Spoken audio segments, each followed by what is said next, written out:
लेकिन सोनिया गांधी जी ने झट से सिर्फ 6 महीने के अंदर मुझे फिर राज्यसभा में भेजा। मैं बहुत उनका ऋणी हूं। हालांकि हम कितना भी काम करने दो, लेकिन रिकॉग्नाइज करने वाले नेता हमको जब मिलते हैं तो बड़ी खुशी होती है। तो वो होने के बाद मुझे जो अध्यक्ष पद मिला वो भी श्रीमती सोनिया गांधी जी और राहुल गांधी जी के कहने पे, यानी उनके सपोर्ट से ही मुझे मिला। ये सारी बातें हैं और हम कहीं लॉबी करने नहीं गए, मेरे को ये दो वो दो, कुछ नहीं। चंद चीजें ऑटोमेटिकली आए, चंद चीजें जो आना थे वो नहीं आए, वो बात और है। लेकिन कोई निराश नहीं होना, मेरा आपसे भी यही एक सूचना है। मुझे क्या मिला, मैं इतने दिन से काम कर रही हूँ, मैं 35 साल हो गया, 30 साल हो गया, मेरा जवानी इसी में गुजर गई, मेरे को कुछ नहीं बना है। ये हम देश के लिए अपना योगदान दे रहे हैं, अपने आप के लिए नहीं है, ये लोगों के लिए एक सेवा है। गांधी जी को क्या मिला? क्या इस देश के प्रधानमंत्री बने? क्या इस देश के प्रेसिडेंट ऑफ इंडिया बने? लेकिन पूरा जीवन वो एक धोती एक पंचा ऊपर डाल के इस देश को आजादी दिलाए, और उन्होंने आज जो आजादी दिलाई उसके वजह से हम ये डेमोक्रेसी में सब कुछ देख रहे हैं, एमएलए, एमपी, मिनिस्टर्स, प्रधानमंत्री। इसीलिए मैं कभी कहता हूं कि बार बार जब मोदी बोलते हैं कांग्रेस ने क्या किया, वो क्या है मुझे मालूम नहीं, बार बार वही करते। 70 साल में क्या गए, अब जरा भूल गए। अरे 70 साल में बार बार हमको बोलते हैं, उसमें तो मोरारजी देसाई भी, अटल बिहारी वाजपेयी भी और नेता लोग भी प्रधानमंत्री बने, विश्वनाथ प्रताप सिंह भी बने, देवेगौड़ा 11 महीने बने और गुजराल बने।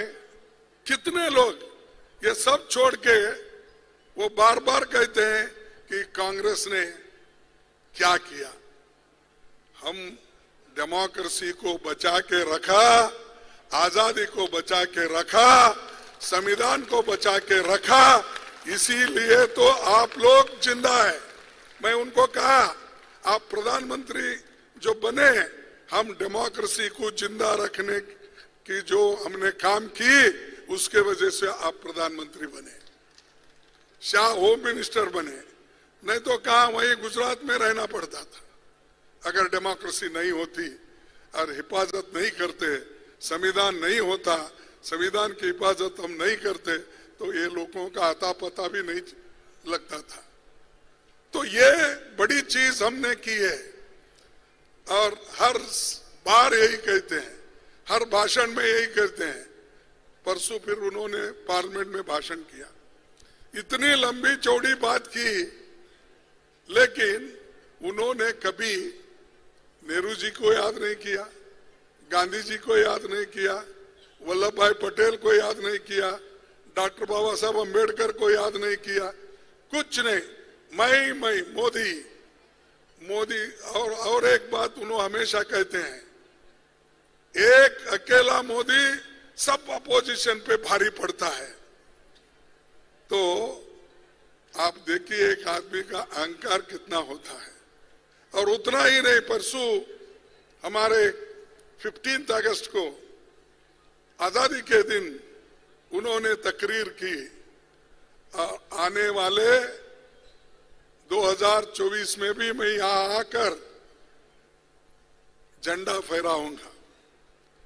फिर कोई पूछे मेरे को, क्या मोदी जी तो ऐसा बोल रहे हैं, झंडा फिर से अपने लाल किले पे चढ़ाएंगे। मैं बोला ठीक है, वो जो बोले हैं झंडा तो जरूर फैलाएंगे, लेकिन उनके घर के ऊपर फैलाएंगे।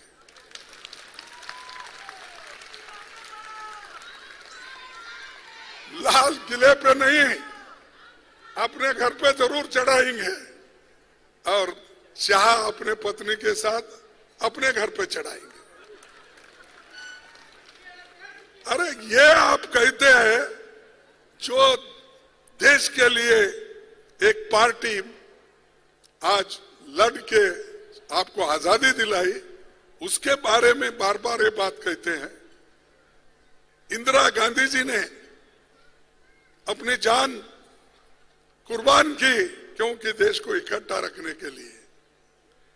राजीव गांधी जी ने देश को एकता से रखने के लिए अपना बलिदान दिया।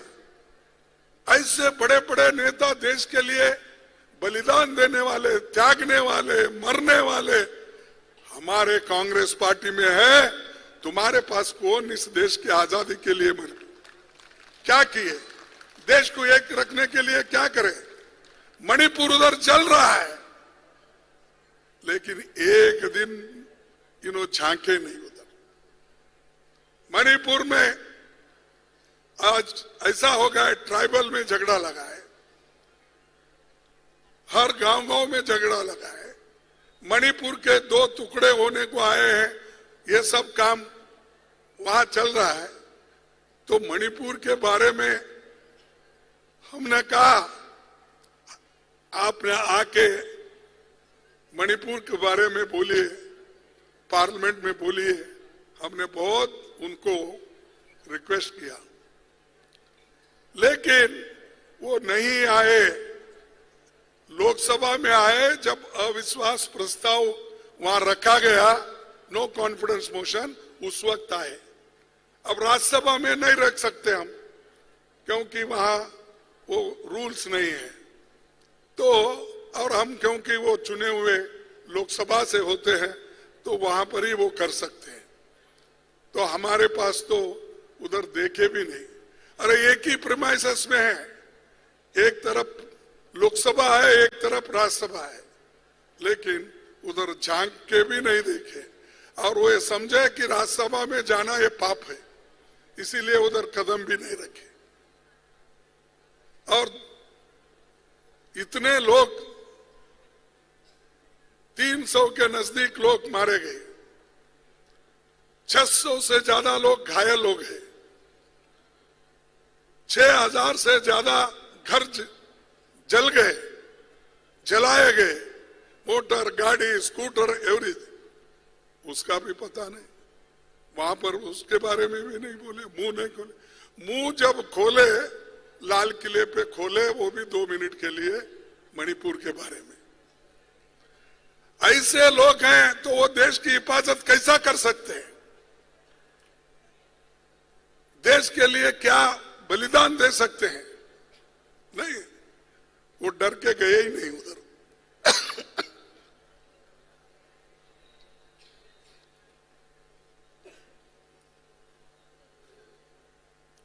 लेकिन हमारे नेता,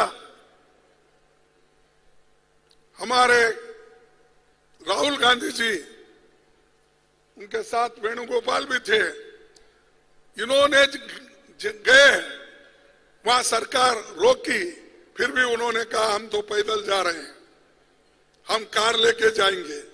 जब वो रोक दिए, आखिरी में वहां की सरकार ने हेलीकॉप्टर की व्यवस्था की।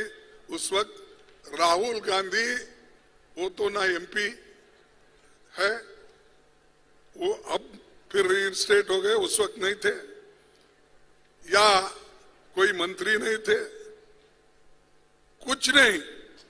लेकिन वो अगर जा सकते मणिपुर में गरीबों की हालात देखने के लिए नागरिकों की हालात देखने के लिए, मणिपुर के स्त्रियों को वहां पर जो रास्ते पे उनको लाकर उनके साड़ियां खींच के जो ये वहां पर एक घटिया दर्जे का काम हुआ, वो काम के लिए, वो देखने के लिए खुद यहाँ राहुल गांधी गए। लेकिन इन्होंने जाके आने के बाद भी नहीं गए। कम से कम हिम्मत आता ना, अरे राहुल गांधी गए, हम क्यों नहीं जाना? लेकिन वो भी हिम्मत हार गए, चर्चा को तैयार नहीं है। महिलाओं की क्या रक्षा करते हैं? वहां पर महिलाओं को रेप किया जा रहा है, महिलाओं को साड़ी खींच के फिरा रहे, और महिलाओं को घर छोड़ के भागना पड़ रहा है, उनके बच्चे मर रहे हैं, उनके पति मर रहे हैं, उनके अगर किसी की पत्नी है तो पत्नी मर रही है। ये लोग सब मर रहे हैं, दिल्ली में बैठ के यहां से इलेक्शन का प्रचार करते फिर रहे हैं। मध्य प्रदेश में गया और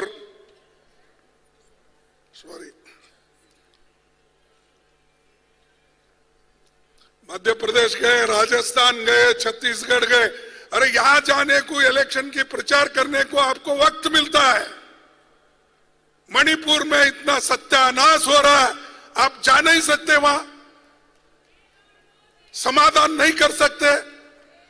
नहीं, उनको समाधान करना नहीं, ये जोड़ने का काम नहीं करते, तोड़ने का काम करते हैं। राहुल गांधी जी ने तो 4500 किलोमीटर पैदल चले। भारत जोड़ो उन्होंने किया, लेकिन मोदी भारत तोड़ो काम करते हैं। और अगर इनको हमदर्दी होती, वो जाके आ सकते थे। अब 3 महीने के ऊपर वहां जल रहा है।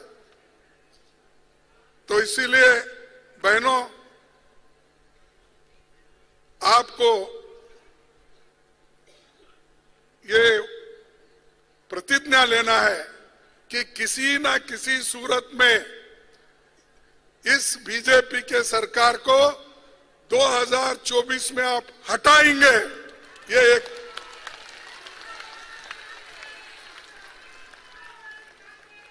क्योंकि ये सबके लिए ना माइनॉरिटी सुख से है, ना दलित सुखी से है, ना महिलाएं सुखी से है। कौन है? आजकल बच्चों को भी परेशानी, स्टूडेंट्स को भी जो उनका स्कॉलरशिप मिलना वो भी टाइम पे नहीं मिल रहा। ये चीजें ये गवर्नमेंट हमेशा कर रही है। तो इसीलिए आपको मैं ब्लॉक कांग्रेस कमेटी के अध्यक्षों को और जिला कांग्रेस कमेटी के अध्यक्षों से यही मेरी सलाह है कि आप बहुत खूब काम कर सकते हो। जितने पुरुष है उससे ज्यादा महिलाएं हैं वोटर। 1% वोट ज्यादा है। अगर 1% वोट उधर है, 49 इधर है, तो अगर आप ठाम लिए कि इसको हटाना, बीजेपी को हटाना, आप जरूर हटाएंगे।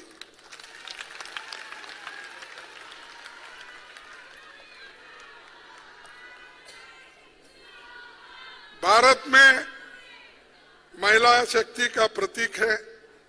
ये सम्मेलन उसी दिल्ली में हो जहां 1236 में भारत की पहली महिला शासक रजिया सुल्ताना ने उस दौर में सत्ता संभाली थी। पहली महिला 800 साल पहले, जब ये सोच में भी नहीं था कि एक महिला काम का संभाल सकती है। इस घटना के करीब 800 साल होने जा रहे हैं। भारत में हर क्षेत्र में महिलाओं का महान योगदान रहा।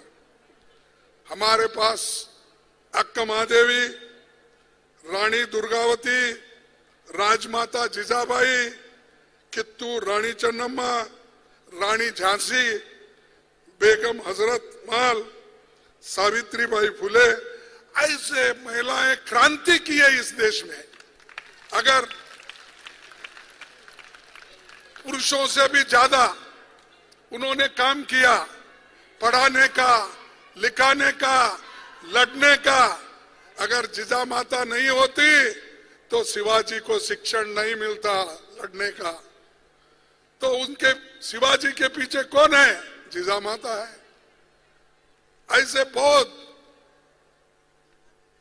हमारे महिलाएं वीर महिलाएं हैं। तो ये एक बार उठे तो सबको संभालना मुश्किल हो जाएगा।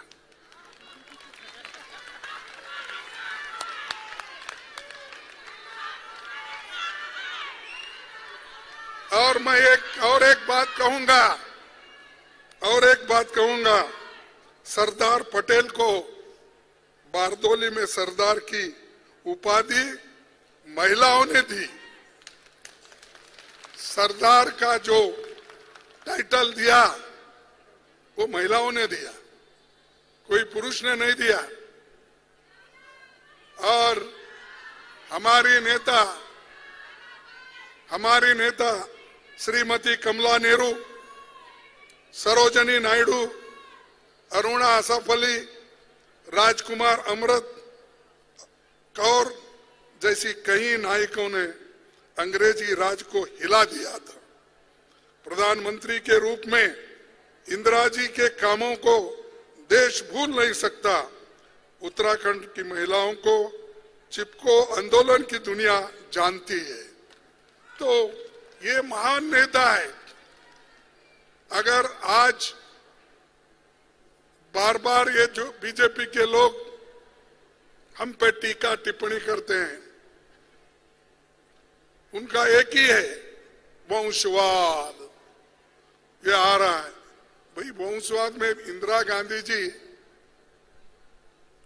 देश के लिए गरीबी हटाओ प्रोग्राम दी, महिलाओं की सशक्त बनाने का प्रोग्राम दिया।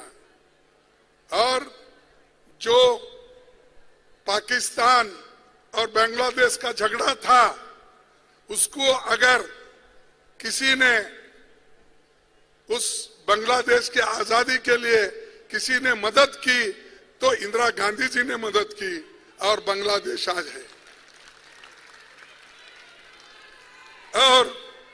और हमको पूछते वंशवाद, महिला इंदिरा गांधी ने क्या किया? अरे इंदिरा गांधी ने तो यही किया। पाकिस्तान जब बांग्लादेश के लिए मर मिट रहा था तो उस वक्त इंदिरा गांधी जी ने ही उस बांग्लादेश को स्वातंत्र दिलाया और पाकिस्तान को कम से कम 1 लाख लोगों को जेल में डाली। तुम कुछ नहीं, कभी किसको ऐसा दिखाते हो कि कहीं आकाश में चील उड़ रहा है? चील समझते ना? नहीं समझते? चील उड़ रहा है तो मोदी बोलते हैं भैंस उड़ रहा है, देखिए। यानी इतना एक्सॉग्रेशन करते हैं हर बात का। अरे इंदिरा गांधी जी ने जो काम किया हिम्मत के साथ, वो देखिए। सिर्फ टीका करने से कुछ नहीं होता। अब भाइयों बहनों छोड़ दिए हैं, अब बोल रहे मेरे परिवार वालों, मेरे परिवार वालों, आप देखिए मैं इतनी कोशिश किया, ये अपोजिशन पार्टी वाले मुझे ऐसा कहते हैं, हाँ इंडिया ऐसा कर रही है। अरे इंडिया ऐसा कर रही है, रो मत भाई, तुम भी फाइट करो ना। क्यों रो? ऐसा कर रहे वैसा कर रहे, हम तो लड़ रहे हैं। आपके जो अनेक हमारे लोगों को सता रहे हैं, अपोजिशन के लोगों को सता रहे, ईडी का उपयोग कर रहे हैं, सीबीआई का उपयोग कर रहे हैं, और जो नेता आज तक कहीं कलंकित नहीं, उनको भी अंदर डाल के हमारे कांग्रेस पार्टी को सता रहे। लेकिन कांग्रेस पार्टी डरने वाली नहीं है। जब तक आपका साथ है और आगे हम बढ़ने। राहुल गांधी ईडी ऑफिस गए, इंदिरा गांधी जी गए, मैं गया, सभी लोग ईडी ऑफिस जाके आए।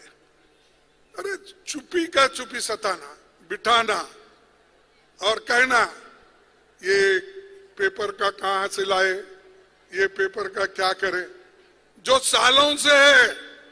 और वही पेपर हिंदुस्तान के आजादी के लिए पंडित जवाहरलाल नेहरू जी ने उपयोग किया नेशनल हेराल्ड, उसकी भी आप ऐसी उसको ये बना रहे कि आप हरिश्चंद्र के बेटे हो और ये बाकी के लोग कोई नहीं इस देश के लिए किए नहीं।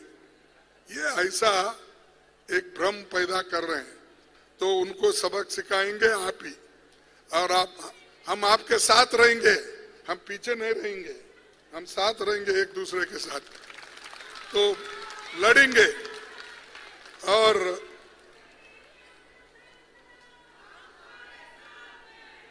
चेयरपर्सन सोनिया गांधी जी हमारे सामने एक साक्षात उदाहरण है, जिन्होंने प्रधानमंत्री पद त्याग कर दुनिया में एक मिसाल कायम की। पर्सनल सैक्रिफाइस करके 25 वर्ष तक कांग्रेस को खून पसीने से सींचा। उनके लीडरशिप में दोबारा केंद्र में सरकार बनी, राज्यों में सरकार बनी। सीपीपी की चेयरपर्सन के रूप में वो योगदान दे रही है। हमारे सभी लीडर महिलाएं, इंदिरा गांधी जी, अब सोनिया गांधी जी, इन्होंने तो पार्टी को वापस लाया 2004 में, 2009 में, और हम गरीबों की सेवा किए। क्या मनरेगा जैसा स्कीम हमने बनाया, क्या गुनाह है? कंपलसरी एजुकेशन एक्ट करके गरीबों को, बच्चों को पढ़ाने के लिए हमने एक मौका दिया, वो क्या गलती है हमारी? जो भूखे पेट आज लोग, मजदूरी नहीं मिलती, खाना नहीं मिलता, तो उसके लिए हमने फूड सिक्योरिटी एक्ट लाया। क्या वो हमारी गलती है? बताओ, आप ऐसा कौन सा तो काम किए हैं क्या? हाँ, जरूर किए हैं। हम क्या किए हैं? अदानी, अंबानी ऐसे लोगों को पूरा जेब भर दिए और इतना खिलाए उनको, इतना खिलाए, वो हजम ही नहीं हो रहा उनका। और यहाँ जो भूखे लोग हैं, ये तड़प रहे खाने के लिए। तो मेरा कहना यही है, जो कार्यक्रम गरीबों के लिए देती है वो सिर्फ कांग्रेस देती आई। पहले बैंकों का राष्ट्रीयकरण किया, किसकी हिम्मत नहीं थी, वो इंदिरा गांधी ने करके दिखाया।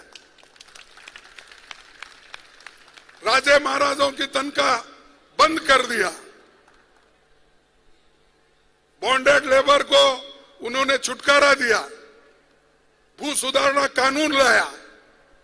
कितने प्रोग्राम में बोलो, 10 पॉइंट प्रोग्राम लाके तो पहले उन्होंने 69 में रेवोल्यूशन किया, फिर बाद में 75 में 20 पॉइंट प्रोग्राम लाकर उन्होंने सबके लिए कुछ ना कुछ दिया। तो ये काम गरीबों के लिए हमने किया। फिर हमको पूछते हैं क्या किए? ये सब आपको नहीं दिखता, क्योंकि या तो आप गरीबी देखे नहीं, और घर अच्छे अच्छे हैं आप लोगों के, इसीलिए आप लोग उधर ज्यादा ध्यान देते हैं, गरीबों के तरफ नहीं। दूसरा, भीमराव अंबेडकर जी ने कहा था, भारतीय नारी शर्म से नहीं घबराती, किंतु आंसुओं की चिंता करते हुए वो रोटी, असमान व्यवहार, शोषण से अवश्य डरती है। ये बात अंबेडकर जी ने कहा महिलाओं के बारे में, और वो खुद ही एक किताब भी लिखे उसमें, rise and fall of Hindu women, यानी हिंदू औरतों का क्या आज व्यवस्था है, परिस्थिति है, इसके बारे में भी चिंता हमारे लोग पहले किए। हालांकि हमारे पूर्वजों ने नहीं किया। हमारे पूर्वजों ने यहाँ तक करते थे कि महिला पढ़ना नहीं, महिला लिखना नहीं, महिला किसी जॉब में नहीं जाना, ऐसे सब हमारे पुरखे जो आज ठेकेदार बने हैं, आरएसएस, बीजेपी वाले, ये सिखाते थे पहले। जिस उसूलों पे वो विश्वास रखते, वो उसूल ये है, वो आइडियोलॉजी ये है, महिलाओं को नहीं पढ़ाना, महिलाओं का काम सिर्फ पुरुषों की पूजा करना। अब इंदिरा गांधी जब बाहर आई, बाबा साहब अंबेडकर जैसे लोग इस देश का संविधान बनाए, नेहरू जी जैसे साइंटिफिक विचारधारा के प्रधानमंत्री बने, तब कुछ देश में थोड़ा सुधार आया। और इनके जमाने में उल्टा जा रहे हैं हम, प्रगति पर विचारधारा को लेके आगे नहीं बढ़ रहे हैं हम तो पीछे जा रहे हैं, फिर पुराने विचारों को लाने का सोच रहे हैं। इसीलिए आपको ये सोचना है। और एक माँ, एक स्त्री जितना घर संभाल सकती है, उसको सुसंस्कृत बना सकती है अपने बच्चों को, कोई पुरुष नहीं बना सकता, कोई गवर्नमेंट नहीं बना सकती। ये सब कुछ आपके हाथ में है। मेरा दुर्दैव है क्योंकि मैं अपने माँ को देख नहीं सका, मेरे बहन को देख नहीं सका, मेरे भाई को देख नहीं सका, मेरे चाचा को देख नहीं सका, क्योंकि मेरा घर उस वक्त जल गया जिस वक्त वहां हैदराबाद लिबरेशन में ये दंगे चल रहे थे। उस दंगे में मेरा पूरा घर चले और मैं एक ही घर में बचा, मैं और मेरे पिताजी, वो दोनों बचे। मैं ये 1946 की बात कर रहा हूँ, क्योंकि वहां पर 46, 47, 48 में दंगे हुए, तो सिर्फ हमारे पिताजी ने मुझे बचा के संरक्षण करके गांव-गांव लेके गए। फिर आखिरी में गुलबर्गा में हम आके बसे। तो मुझे तो मैं देखा नहीं मेरी बहन कैसी थी, मेरी माँ कैसी थी, लेकिन आप लोग बड़े खुश नसीब हो, आपके पास माँ है, आपके पास बहन है, आपके पास भाई है, आपके पास पिता है, सभी लोग हैं। लेकिन हमने वो जो आशीर्वाद से दूर हो गए, लेकिन लोगों ने आशीर्वाद दिया, कांग्रेस पार्टी ने मुझे बढ़ाया और सभी ने मुझे एक आशीर्वाद देकर, मैं स्टूडेंट यूनियन से लेकर खुद लड़ता था, अपने पैर पे जीतता था, और मैं खुद अपने यूनियन बनाया, मैं लड़ता था। ये सब देखकर कांग्रेस पार्टी 69 में मुझे ब्लॉक कांग्रेस कमेटी बनाई और मैं कांग्रेस में शामिल हुआ। उसके उसूलों को देखकर, जो आइडियोलॉजी थी, जो इंदिरा गांधी ने बताया था, जो नेहरू जी ने बताया था, उस आइडियोलॉजी को पढ़ के देखकर मैं कदम रखा और वो कदम बढ़ते जा रहा है, क्योंकि आप सभी लोग सपोर्ट कर रहे हैं।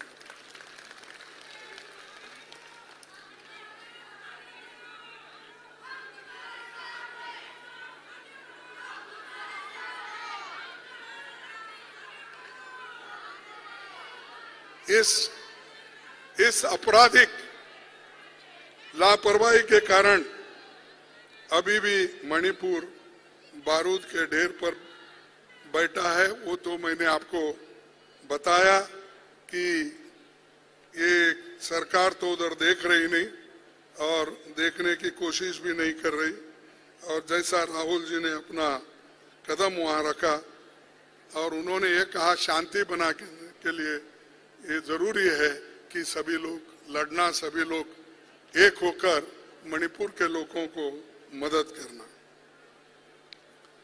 और उसके बाद मैं 2-3 मिनट लूंगा कि राहुल जी कुछ नहीं कहे थे।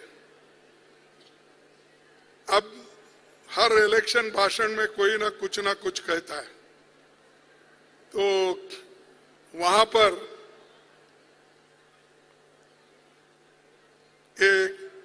एक स्पीच में उन्होंने एक आदमी का नाम किसी का नहीं लिया, लेकिन उनका सरनेम लेकर कुछ बोले, तो उसको इतनी बड़ी सजा मिली।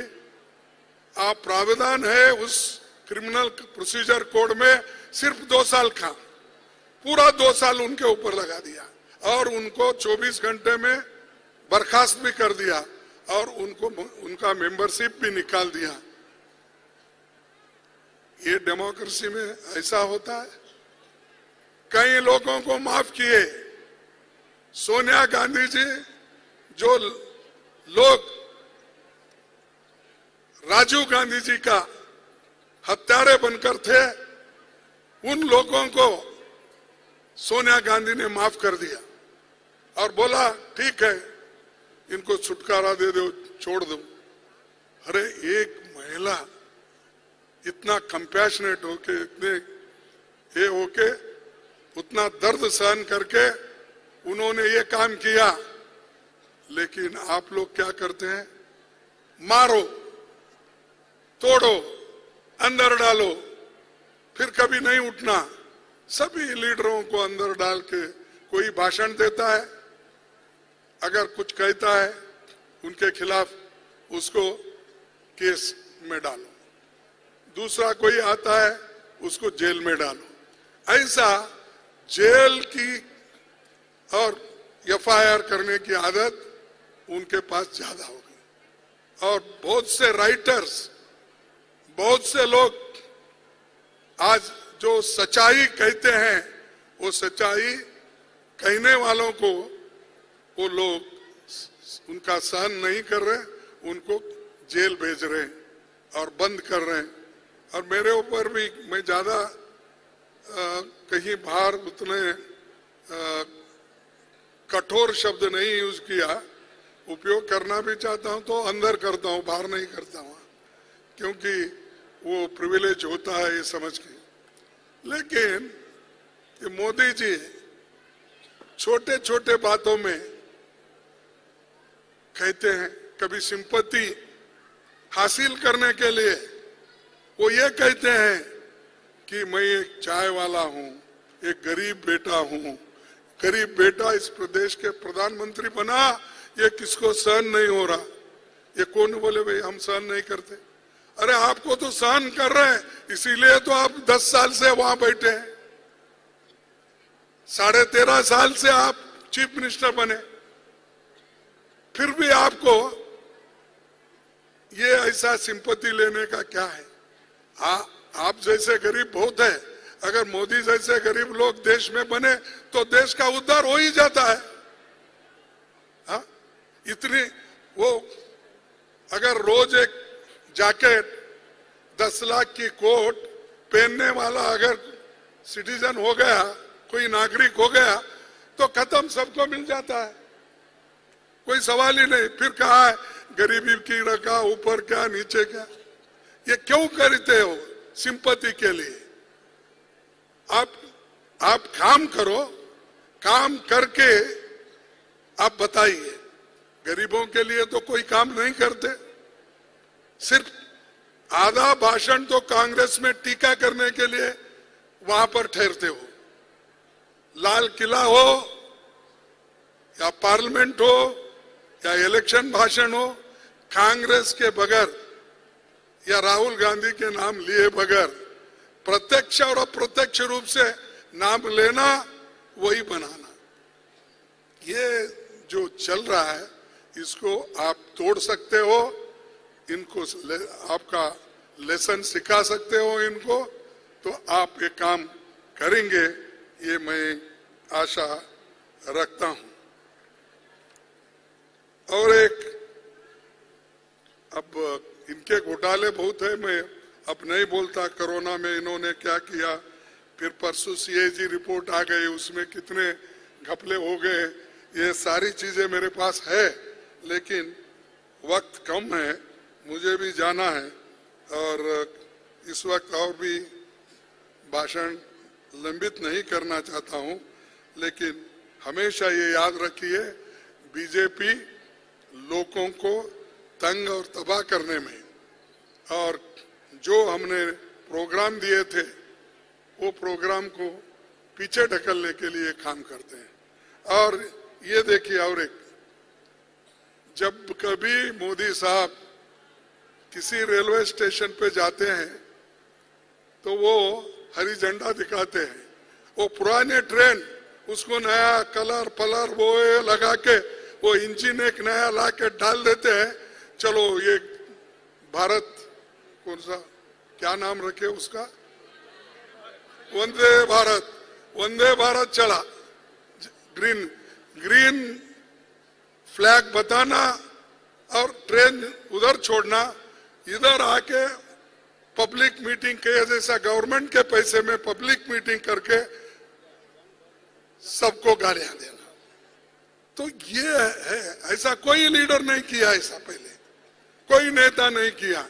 सरकारी कार्यक्रम में किसी पार्टी को गालियां देना, और अब तो इंडिया पार्टी को गालियां दे रहे हैं और अपनी बात हमेशा उनको ये कह रहे हैं कि ये इंडिया पार्टी क्या कर सकती है। मेरे सामने वो कुछ नहीं है, उन्होंने ये बात कर रखा है। और हमेशा बेटी बचाओ बेटी पढ़ाओ कहाँ गया मालूम नहीं, प्रचार तो खूब हुआ, 79% उसका बजट प्रचार में गया, उनको नहीं पहुंचा या उनके लिए कुछ नहीं किए। ये है ये सरकार का देन। और दूसरी बात मैं आपसे कहना चाहता हूं, जब संसद में विपक्ष की महिला सांसद को मोदी जी शूर्पणखा बुलाते हैं, 50 करोड़ की गर्लफ्रेंड जैसी ओछी बात करते हैं, तो वो क्या कुछ बोलते होंगे, आप लोगों ने बहुत कुछ सुना। अरे वो ऐसा टीका करते हैं नीचे गिर के, अपोजिशन पार्टी को ऐसे बात कर नीचा दिखाने की कोशिश करते हैं। और हम अभी कभी उनके लिए ये नहीं बोला तुम रोज एक जैकेट लाते हो तो कहां से लाते बोल के नहीं पूछते हम। 10 करोड़ का या 10 लाख का कोट पहनते हो तो कहां से लाए बोल के, उसका इनकम टैक्स का चीटी है या आपको कुछ मिल रहा है ये अपना टैक्स देकर लाके वो कोट उसने बनाया नहीं। तो इसीलिए ये उनकी आदत है बार बार ऐसा कहने का। और अब तुम मनुस्मृति पढ़े या भागवत के पास गए तो आपको सब मालूम होगा कि महिलाओं को किस तरह उन्होंने विद्या से दूर रखा, शस्त्र से दूर रखा और बाकी चीजों से, पैसों से दूर रखा। महिलाओं के हाथ में कुछ नहीं, सिर्फ काम करो और जो घर में पुरुष बोलते हैं वही सुनो।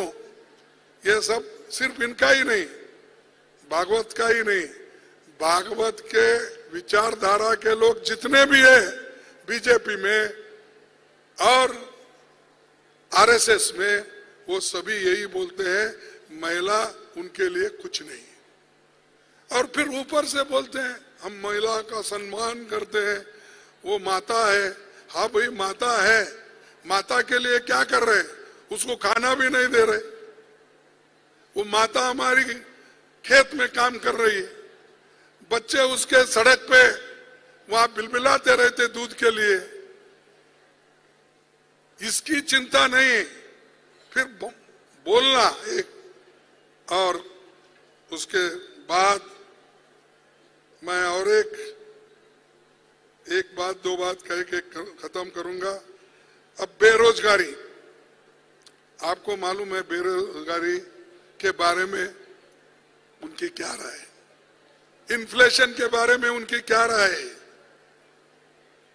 उनकी इसके बारे में आज तक कुछ नहीं बोलते। बोले पब्लिक में बहुत बोले, वोट लेते वक्त ये बोले हर साल में 2 करोड़ नौकरियां युवाओं को देंगे। दिए क्या? 2 करोड़? कैसा नहीं, प्राइम मिनिस्टर झूठ बोलता है।